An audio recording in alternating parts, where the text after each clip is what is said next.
thanks to Admiral Cooper, CENTCOM, and the CMCC to try to build that deconfliction mechanism in order to make sure that we can get to a proper de-escalation. We have some flags that we put up here. This is not fully representative of the countries that are here. It's happening very rapidly. The people are agreeing to come on board, agreeing to help. People really want to be a part of this, and it's just happening very, very quickly. So we'll try to continue to give the updates as it progresses.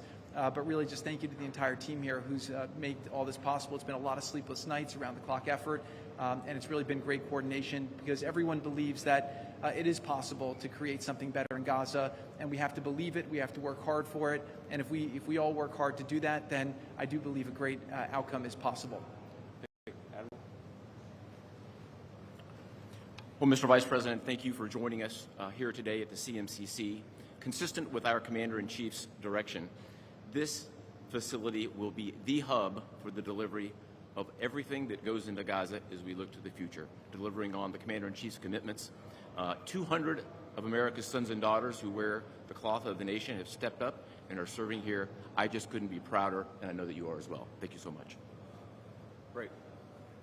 Thanks, Admiral. And gentlemen, we'll take a few questions now. Sir. I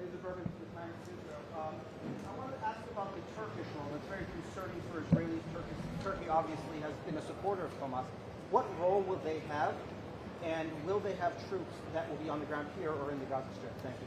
Well, I think, first of all, what troops are on the ground in Israel is going to be a question the Israelis have to agree to, and I'm sure that Prime Minister Netanyahu will have opinions about that, but we think everybody has a role to play here. Some of that's going to be financial, some of that's going to be in reconstruction, some of that's just in communication with the various parties to ensure that this deconfliction process actually works and is implemented.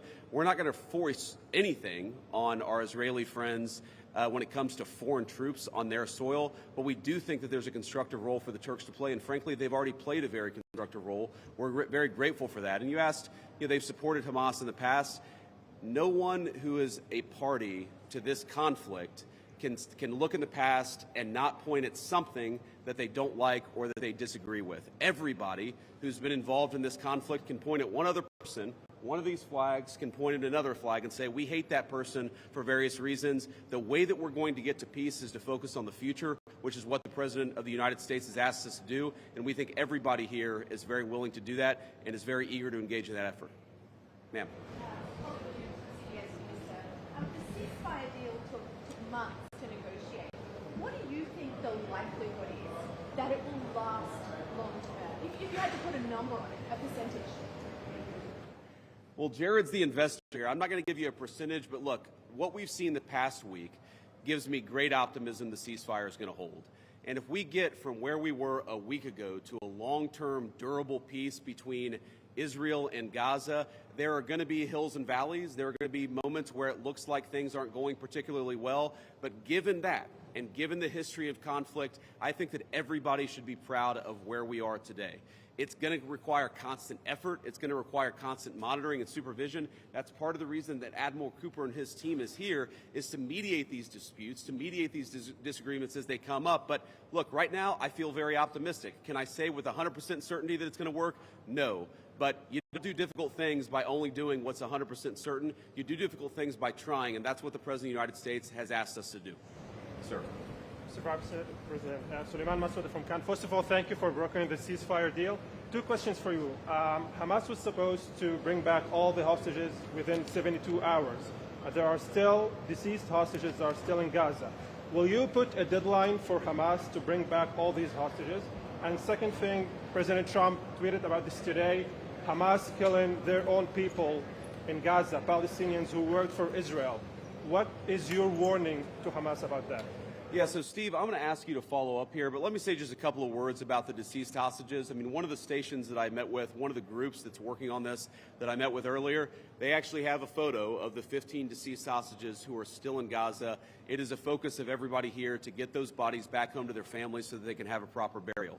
Now, that said, this is difficult. This is not going to happen overnight. Some of these hostages are buried under thousands of pounds of rubble. Some of the hostages, nobody even knows where they are. That doesn't mean we shouldn't work to get them, and that doesn't mean we don't have confidence that we will. It's just a reason to counsel in favor of a little bit of patience. This is going to take a little bit of time. And look, our warning to Hamas is very straightforward. The terms of the 20-point plan that the president put out there is very clear. It's supported not just by Israel, but by all of our Gulf Arab friends. It's that Hamas has to disarm. It's that Hamas has to actually behave itself. And that Hamas, while all the fighters can be given some sort of clemency, they're not going to be able to kill each other, and they're not going to be able to kill their fellow Palestinians. Now, again, that's going to take a little bit of time. We're talking about how to set up the security and humanitarian apparatus to put all this in place. But right now, where I stand, I feel confident that we're going to be in a place where this peace lasts, where it's durable. And if Hamas doesn't cooperate, then as the President of the United States has said, Hamas is going to be obliterated. Steve, do you want to add anything about the hostages? I think you said it, sir. Okay, great. Ma'am. From USA Today. Just to follow up on what you were just saying, how much time does Hamas have to lay down its arms before the United States either takes dramatic action or authorizes its allies to do so? Well, look, the president actually put out a truth this morning that I thought was very instructive. We know that Hamas has to comply with the deal, and if Hamas doesn't comply with the deal, very bad things are going to happen. But I'm not going to do what the President of the United States has thus far refused to do, which is put an explicit deadline on it, because a lot of this stuff is difficult. A lot of this stuff is unpredictable. You basically have two regions in Gaza, one of which is relatively safe, I wouldn't say very safe, and one of which is incredibly dangerous. And part of ensuring that we get to a durable peace is to broaden the scope of the area that's safe. And the International Security Force is a big part of that. We don't yet have the International Security Force set up. That's something we're working towards. We have a number of volunteers who want to participate in that International Security Force. So my point is, I don't think it's actually advisable for us to say this has to be done in a week, because a lot of this work is very hard. It's never been done before, and in order for us to give it a chance to succeed, we've got to be a little bit flexible. I think what you're seeing from our Gulf Arab friends, certainly from our Israeli friends, is a certain amount of impatience with Hamas, but we're going to keep on working at this process, and we're going to keep on trying to bring the deceased hostages home, but also make sure that all Gazans are able to live in a prosperous and safe place. Yes? So the White House indicated that actually there is a plan to start rebuilding Gaza, the parts of Gaza which is still under Israeli control. Is it so indeed? And can you tell us a little bit about this plan? How is it going to work? Yeah, Jared, you want to say a few words about that? Great. So, first of all, no reconstruction aid, no reconstruction funds will be going into areas that Hamas still controls. And as far as the demilitarization goes, once the ISF is up, there needs to be a security force that they can feel safe from, that in order for it to be the transition to be complete. So that needs to happen. There are considerations being happening now in the area that the IDF controls, as long as that can be secured to start the construction as a new Gaza, in order to give the Palestinians living in Gaza a place to go, a place to get jobs, a place to live. So that's one of the many things being considered. Right now, again, there's been several work streams that have occurred over the last years. Those are all being synthesized and updated here at the center, and then they'll go before President Trump and the Board of Peace to get recommendations on what to build, how to phase it, but that's definitely something now that's being very strongly considered. Great. Sir? So much, sir. Thank you for your support. Oh, sorry. Why don't we do the guy in the back, and then we'll do you in the blue jacket. Thank you. So much, Go ahead. Mr. Vice President. Could you speak up for me? Yeah, I will try. So thank you so much, Mr. Vice President. And my question is, from the level of cooperation that you just saw today here in this place, how you see the, let's say, future of normalization in Israel, in the region, if you see like a cooperation, growing cooperation between Israel and other Gulf states that we don't see from the outside? Yeah, well, you know, I think Steve put it best, which is that this model, I think, could serve for a foundation for normalization, not just in the Middle East, but across the world. Because what we're taking, again, is a long-term, protracted conflict with two enemies who really don't like each other, and we're actually creating a model that can lead towards sustainable peace. Now, we know that a lot of our Gulf Arab friends would like to have normalized relations with Israel. We know that getting this peace on a sustainable pathway is sort of the critical first step of that. But look, I feel very optimistic about where we are. Knock on wood, you never know how this stuff is going to go. But given what I've seen, given the incredible talent and effort that's going in to the reconstruction of Gaza, to the long-term security of the Gazans in that territory, I feel very good about where we are. And again, if we get this right, I really do think it's going to be a domino that leads to a lot of further peace all across the region. Sir. Vice President Vance, if I may ask, firstly, a quick one is, did you come here because you thought Israel massively overreacted to the killing of its 2 soldiers?